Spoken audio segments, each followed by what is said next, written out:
5천만 원을 시작해 3년 만에 월급쟁이 부자로 은퇴한 김 과장의 이야기 들려드릴게요. 회사는 당신을 책임지지 않는다.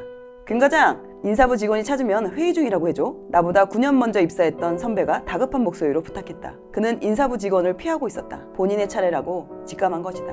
내가 속한 부문 내의 한 부서가 실적 부진을 이유로 사라지면서 그 부서 직원들은 순식간에 미아 같은 처지에 놓였다. 회사에서 얼마나 일했느냐는 중요하지 않았다. 입사 20년 차에 가까워진 선배들은 당장 내처질까 전전긍긍했고, 연차가 덜 된 직원들도 전혀 생각지 못한 부서로 배치되진 않을까 걱정이 이만저만이 아니었다. 그 시기 인사부 직원들은 서류철을 들고 다녔다. 호출을 당해 면담실로 들어간 선배들은 본인에 대한 평가가 적힌 문서 앞에 우두커니 앉아 퇴사를 종용당했다. 사람들은 인사부 직원들을 추노꾼이라고 불렀다. 그들이 추노꾼이라면 우리는 노비란 말인가? 내게 자신이 회의 중이라고 말해주길 부탁했던 선배는 입사 18년 차 차장이었다.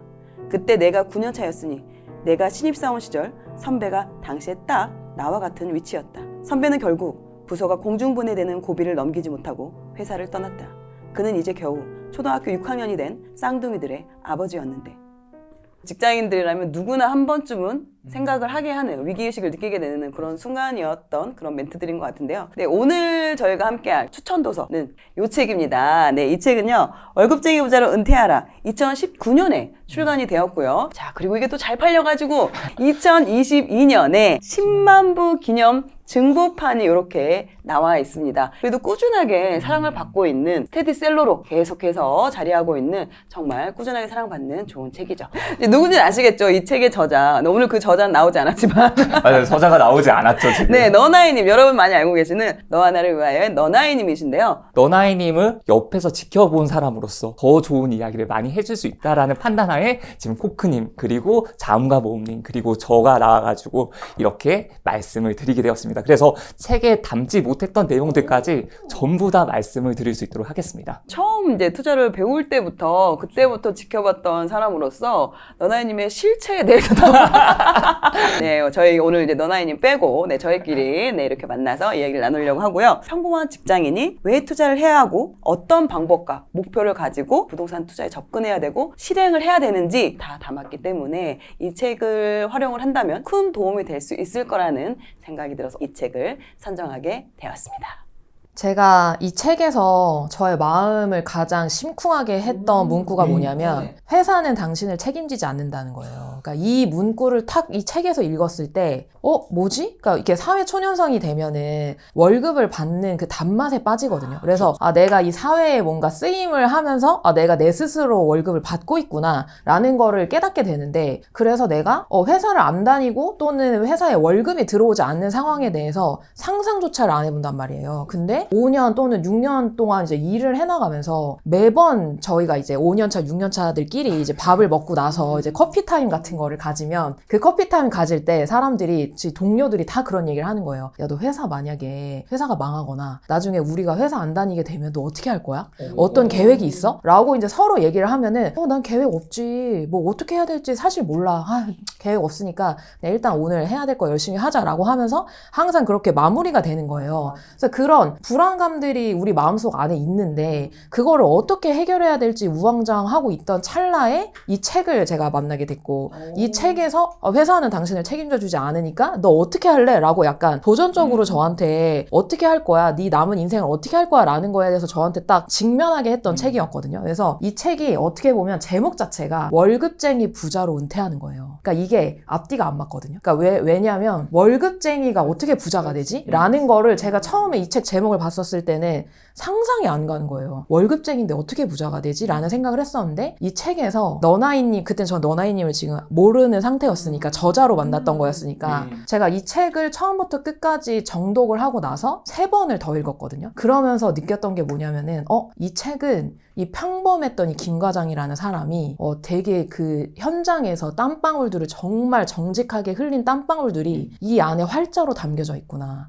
그러면서 이 사람이 들였던 노력들이 저한테 너무 와닿는 거예요. 그래서 그거를 제가 느끼면서 역으로 어떤 생각이 들었냐면은 나도 평범하고 이 사람도 평범한데 그러면 나도 시작해볼 수 있지 않을까? 이 평범한 사람이 노력으로 읽었던 것들이 있기 때문에 나도 노력으로 해보면 내가 회사에서 동료들이랑 우리 계획 없잖아 라고 끝내는 게 아니라 뭔가 이 남은 인생을 바꿔볼 수 있게 되지 않을까? 라는 거를 되게 마음먹게 했던 책이었어요. 그래서 이런 고민을 가지고 계시는 분들한테 이 책이 되게 도움이 될 거라고 저는 생각을 해요. 네, 저는 이 책을 읽고 딱 한 문장으로 표현을 한다면 나와 내 가족을 지켜주는 책이다 라고 말씀을 드리고 싶었어요. 왜냐하면 이 책에는 직장인으로서 어떻게 하면 나의 노후를 보장할 수 있는지, 책임질 수 있는지가 너무나도 자세히 나와 있거든요. 근데 그걸 어떤 식으로 인식을 하고 행동으로 옮기기까지 하는지도 너무나도 잘 나타나 있습니다. 제가 처음 신혼집을 구했을 때 전셋집을 구했죠. 왜냐면 저는 집값 하락 문제였거든요. 전셋집만이 나의 돈을 지켜주는 길이라고 생각을 했어요. 그래서 전셋집을 구하고 나서 얼마 지나지 않아서 매매값, 전셋값이 오르는 그런 시장이 됐는데 그걸 보고 있으니까 제가 돈을 모아서 집을 사거나 전세금을 올려주거나 이렇게 하지 못할 정도로 많이 오르는 거예요. 아, 지금 이렇게 가만히 있다가는 그냥 내가 사는 거, 이 생활도 영위하지 못하겠다.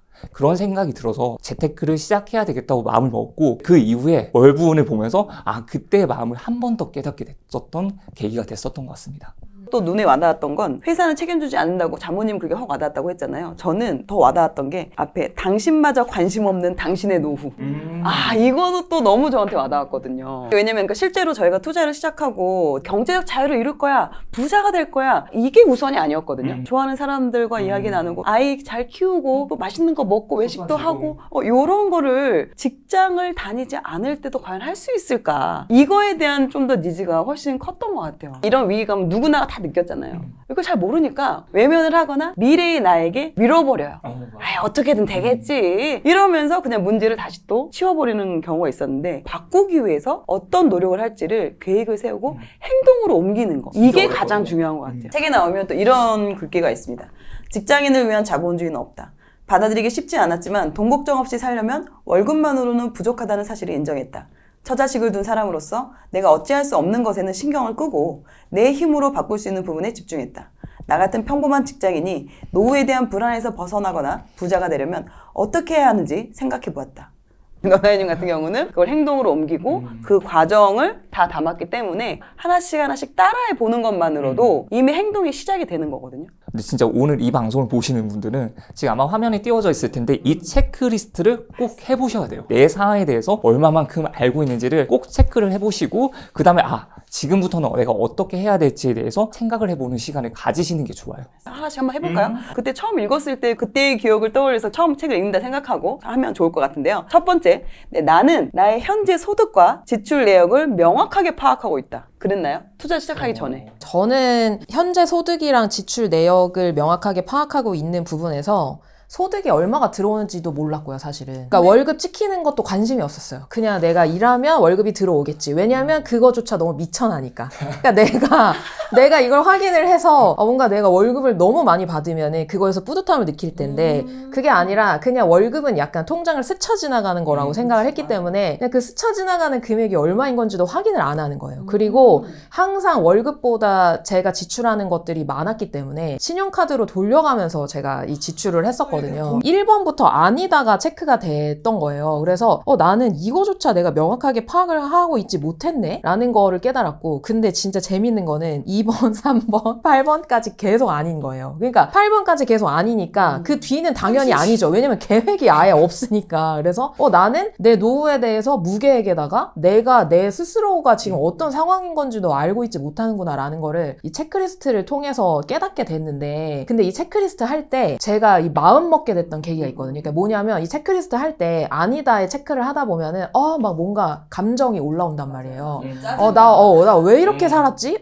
나를 너무 이렇게 직면하게 만드는데 과거의 나를? 약간 이렇게 생각이 드는데 근데 제가 이때 이 책에도 나오는데 노후 대비는 셀프다 라는 그 문장을 다시 한번 생각을 해봤어요. 되게 슬픈 일이기도 하고요. 대한민국 사회에서 좀 화가 날 일도 있는데 왜 우리나라는 우리 각자 개인이 노후 대비를 해야 되지? 왜 노후 대비가 셀프지? 라는 거를 이렇게 꽂히면 뭔가 나라 탓을 하거나 아니면 이렇게 뭔가 상황 탓을 하게 되는데, 그냥 제가 이때 생각했던 거는 노후 대비는 셀프니까 이거는 내가 해결해야 되는 문제야 라고 마음 먹고 다시 체크리스트를 보니까 1단계부터 내가 안 돼 있구나. 그럼 1단계부터 파악을 해야 되겠다라고 생각하고 다시 제 급여 통장에 있는 월급을 받단 말이에요. 월급은 변하지 않았어요. 그냥 되게 미천한 저의 월급이었는데, 근데 그 다음에 생각하게 된 건 뭐냐면 이 월급으로 뭘 할 수 있을까? 그러니까 이 월급으로 내가 여기서 그치는 게 아니라 이 월급을 가지고 내가 노후 대비하려면 너나이님이 걸어간 그 길대로 내가 걸어가면 뭔가 내가 돈을 불릴 수 있는 방법이 있지 않을까라는 생각까지 이 체크리스트를 통해서 갔던 것 같아요. 네, 그래서 이 체크리스트 하시면서 화도 나고 왜 내가 왜 이렇게 살았지라는 생각도 드실 텐데, 거기서 멈추시는 게 아니라 나를 한 번 더 다시 되돌아보면서 어떤 행동을 해야 될까까지도 여러분들이 생각을 해보시면 정말로 오늘 이 책을 읽었다 그러면 그 다음날에 여러분들이 행동해야 될 게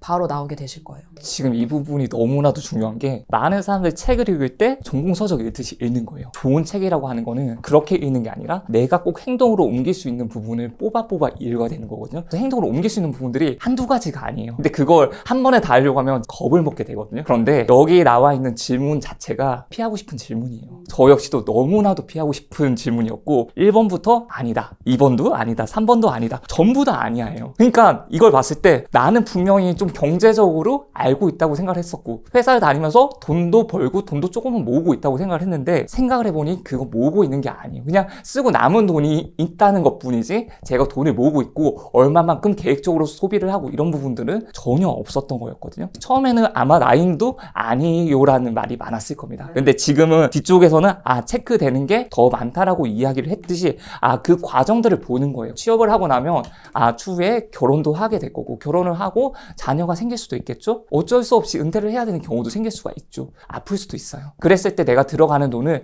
가상으로 한번 계산을 해보는 거예요. 그렇게 하면 내가 짊어져야 되는 돈의 크기를 알 수가 있거든요. 거기서부터 아마 좀 충격이 시작됐어요, 저는. 여기 실제로 여기 써 있습니다. 이 셀프 체크리스트는 경제적 자유에 이르는 순서에 따른 거기 때문에 이제 번호가 아래로 갈수록 경제적 자유를 이루게 되는 그런 부분이고, 지금 이걸 만약에 처음부터 아니다라고 나오잖아요. 왜냐면 이제 내가 들어오는 것과 나가는 거를 평소에 안 하고 있었으니까. 근데 지금 바로 요거를 8번까지 체크할 수 있어요. 일단 월급 얼마 들어오고 지출 내역 뽑아볼 수 있겠죠. 월급 통장 보면서. 그 다음에 이제 말씀하신 것처럼 내 집 마련하면 얼마 들지? 그래, 한 10억? 그러니까 몰라. 구체적으로 할 수, 뭐 자세히 할 필요는 없어. 10억? 10억? 결혼하는데 한번 1억? 뭐 자녀 교육 한 3억? 뭐 부모 한 2억? 뭐 이런 식으로. 어려운 게 아니야. 일단은 이렇게 하는 게 중요하다는 거지. 맞아요. 그래야 이제 그 금액이 이제 떠오르니까. 자, 그럼 제가 대충 했어요. 그러면 한 17억 정도 되네요. 우와, 일정 재정적 사건이 이제 집이 이제 한 10억 정도 한다고 봤을 때. 자, 그리고 이제 여행이나 취미 할 수 있는 비용 생각해 본 적 있냐? 취미 뭐 한 2억? 뭐 이런 식으로. 그러면 벌써 한 20억 필요해. 그러다가 뭐 은퇴 연령 알고 있냐? 알고 있지. 정년퇴직할 때까지. 근데 이건 좀 이렇게 애매한 거죠. 맞죠. 과연 내가 정년까지 다닐 수 있을까? 그렇죠. 운이 아주 좋으면 정년까지 다닐 수 있겠지만 그건 솔직히 모르니까 이건 애매하다. 약간 세모. 자, 그리고 은퇴 시기에 얼마나 모을 수 있는지. 그러면 일단 정년이라고 하고 그 이후에 한 90세까지 산다면은 60세 은퇴해서 한 30살 산다. 월 한 300만 원 필요하겠지? 그러면서 이거 30년 곱하면 그런 계산을 해보는 문항이에요. 그 7번까지 그러네요. 그리고 8번이 그래서 그럼 부족하잖아, 현실적으로. 내가 가지고 있는 돈, 모을 수 있는 돈과 지금 필요한 돈이 차이가 있잖아요. 그럼 그 나머지 돈을 어떻게 할지 고민해 본 적이 있냐가 이제 8번이거든요. 이렇게 고민을 이제 8번까지 했고, 하지만 이제 우리가 정말 중요한 거는, 알고 싶은 거는, 그래서 이걸 어떻게 할 건데, 그 부족한 부분을 어떻게 채우고 이걸 만들 건데, 그 구체적인 계획과 방법이 궁금하잖아요. 그거는 저희가 또 이제 2부, 3부, 4부에 걸쳐서 자세하게 또 이야기를 나누도록 하겠습니다. 여러분들이 좀 집중하셨으면 좋겠는 문구가 있는데, 그게 뭐냐면 내 힘으로 바꿀 수 있는 부분에 집중했다는 거예요. 맞아요. 그러니까 셀프 체크리스트를 통해서 여러분들이 문제 인식을 하고 난 다음에 대부분의 사람들은 외면하거나 회피를 하는데, 여기서 되게 중요한 건 뭐냐면은 내 힘으로 바꿀 수 있는 부분이 뭐지? 라는 걸 생각을 해보고 내가 할 수 있는 거에 집중하는 게 너무너무 중요하거든요. 저도 처음에는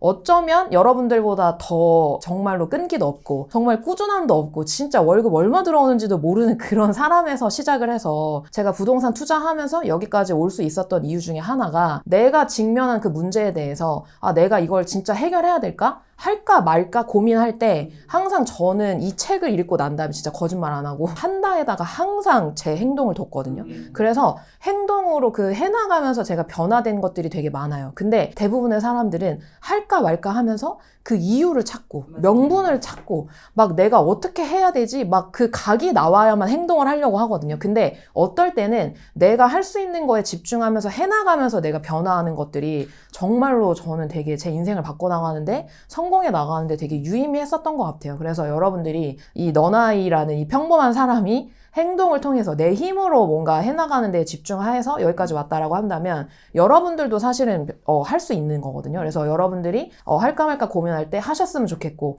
이 셀프 체크리스트에서 끝나는 게 아니라 여러분들 어떻게 행동까지 옮겨갈 수 있을 건지 고민하시면서 해나가시면 좋겠습니다.